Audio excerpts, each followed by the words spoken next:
Hello, welcome to Game Rating Review with my E3 coverage. Today I'm going to be talking about Ubisoft. Now, Ubisoft infamously had extremely bad conferences, so I'm not extremely expecting a lot from their conference, so let's go into it. It started with a pretty colorful opening, and then it just had Rabbids. And I was like, oh, okay, so they're showing the Mario plus Rabbids thing that I've been covering on my news program on Fridays. And then out of nowhere, Shigeru Miyamoto shows up, and I freak out. I love Shigeru Miyamoto. He's awesome. He's talented. He's amazing. So he showed up, and that immediately put this conference up there, because we haven't seen Shigeru Miyamoto on an E3 stage in a while, because all of the Nintendo Directs have been online. So he's been at E3, but not on stage. So it was cool to see him on stage. The last time he was on stage was at the Apple press conference. So yeah, or when Apple did their keynote, he was there, but this was amazing. I was freaking out, and then it was basically the new Mario game is Rabbids and Mario basically playing Fire Emblem with each other. It's like a kid's version of Fire Emblem, but that's some interesting, leveling up systems and fighting systems that seem kind of complicated and interesting, but wasn't enough to, get me hyped. But one thing I did like was that the director was crying his eyes out. I thought that was really cool, that somebody was so dedicated to their project that they would cry. And Old Man Jean-Marc thought that was great. Next thing was The Crew 2. Hopefully it works, unlike the original The Crew, because the original Crew didn't work. And it pissed off a lot of people. But the demo was okay. The new South Park, the Butthole, looks good. And then Transference looked interesting. And then they had a huge trailer for Skull and Bones. That looked amazing. Assassin's Creed Black Flag is my favorite one. I played it the most. I played it to completion. I played the DLC. I found everything in the map. I loved it, every inch of it. So now that there's a game coming out that's basically Black Flag 2, but it's called Skull and Bones, that's awesome. It looks great. The multiplayer, the PvP stuff looks awesome.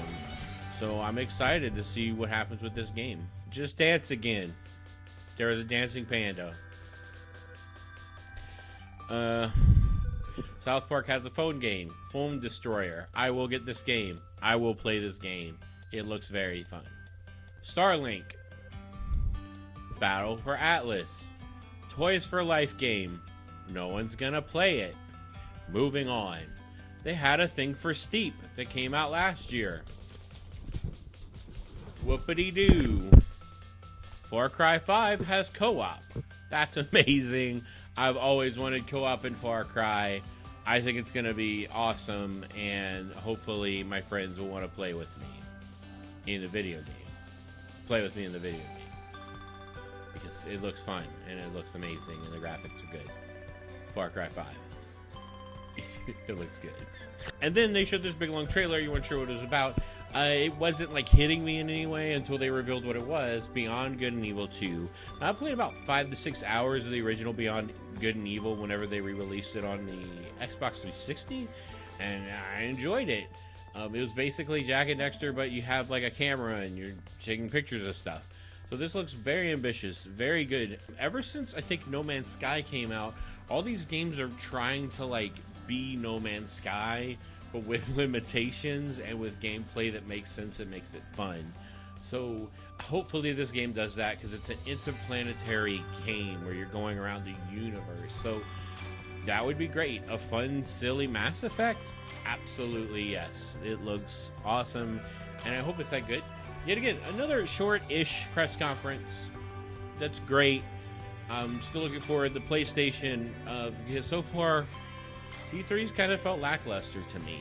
There's been a lot of games, but none of them have been there's a few shining examples like Skull and Bones and Anthem, and just new IP actually has been really surprising. It's fun to see new IP in two generations we've been in, where it's just sequel after sequel after sequel. So it's really nice to see that change, especially in E3, especially this time at E3. So, where am I going to rate the Ubisoft press conference? They had some weird parts. Whenever they were showing Skull and Bones, The director cried again. For some reason, directors crying, I'm all about that. Being emotional, being passionate about your project, that's great. Being in such a big company, it's great to see people passionate and who cried because millions of people get to see this project that they worked so hard, probably not getting any sleep for 3 years trying to get it done, and I really respect that. So I think I'm gonna put Ubisoft at like a 6. It wasn't great enough for me to put it above that, and it had enough good moments to where I wouldn't put it under that. So yeah, I'm gonna give it about a 6 and be happy with it because that's pretty good. It's not a 5 or below, but it's also not a 7 and above, and I think that's fair. And I think that it's a good conference, and they really meant it. And Shigeru Miyamoto is the reason it's that high, and Beyond Good and Evil is the reason that it's high, and Skull and Bones. It's 3 things I'm really excited about. Times 3 is 6. So yes, I'm very excited. Or times 2, not times 3. That would be 9. But yeah, that was amazing. Thank you for watching Game Rating Review. If you stuck with me this long, thank you so much. I will continue my E3 coverage with PlayStation. That should be fun and interesting, and hopefully it doesn't suck. I'm going to be as objective as possible. I don't want to seem like a PlayStation fanboy, and I don't want to seem like, because Ubisoft surprised me. I think it was better than EA, and I thought it was better than Bethesda. So we'll see what PlayStation has under its sleeve, and hopefully it blows me away. Please hit that like and subscribe button. That would help me out a lot. And please stay tuned for more E3 coverage.